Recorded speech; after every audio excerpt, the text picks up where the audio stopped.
Спектарот на заболување, проблеми или состојби кои што можат да го доведат мажот на преглед на уролог зависи пред се од возраста на пациентот. Би почнале од најмладата возраст, од детската возраст, практично јаве апел до мајките за заболување од типот на стеснување на кожата на врвот на пенисот кај дечињата, кога треба да се донесат на уролошки преглед уште од најмладата возраст, да се надоврземе со состојба на неспуштени тестиси или крипторхитични тестиси, кога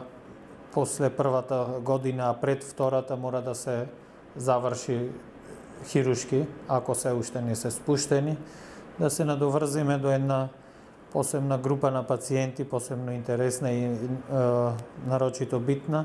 возрастната група помеѓу 20 и 35 години, кога кај мажите е особено чест проблемот со карцином на тестис, едно многу сериозно заболување, за кое што апелираме редовни контроли на ова возрастна популација кај уролог, меѓутоа и само контроли, затоа што промените во составот, во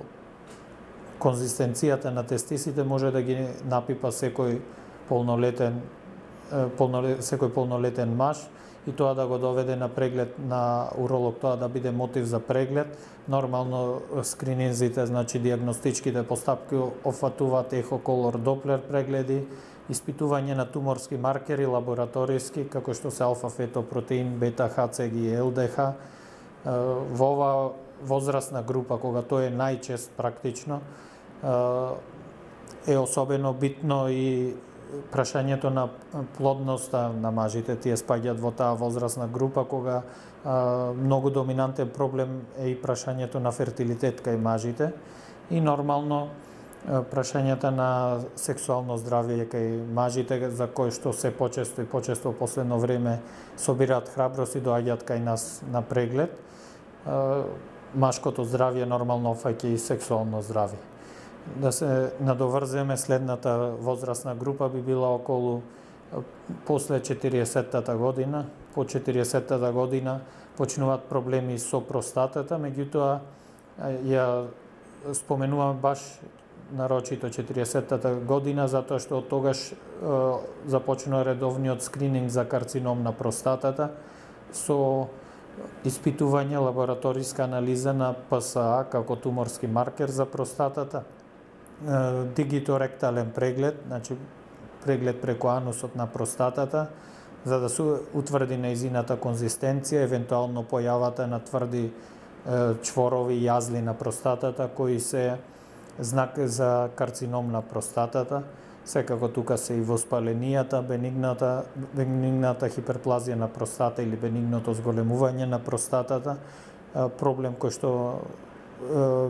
ги оптоварува голем дел од машката популација, поготово над 50 и 60 години возраст. Исто тука, покрај заболување на простатата, многу битни се и малигните неоплазми, тумори на мочен меур и на бубрек, со еден многу битен симптом кој што треба пациентите да ги доведе кај својот уролог, тоа е присуството на крв во урината, кој што отвара еден спектар на инвестигации, на испитувања, кој што мора да се спроведе протоколарно, а опфаќа ултрасонографски, значи ехо прегледи на уринарен тракт, испитувања со контраст, рентгенолошки контрастни испитувања, компјутеризирана томографија и магнетна резонанца, кои што се прават за да се локализира местото на проблемот во кој дел на уринарен тракт, и секако ендоскопските уролошки прегледи како што е цистоскопијата.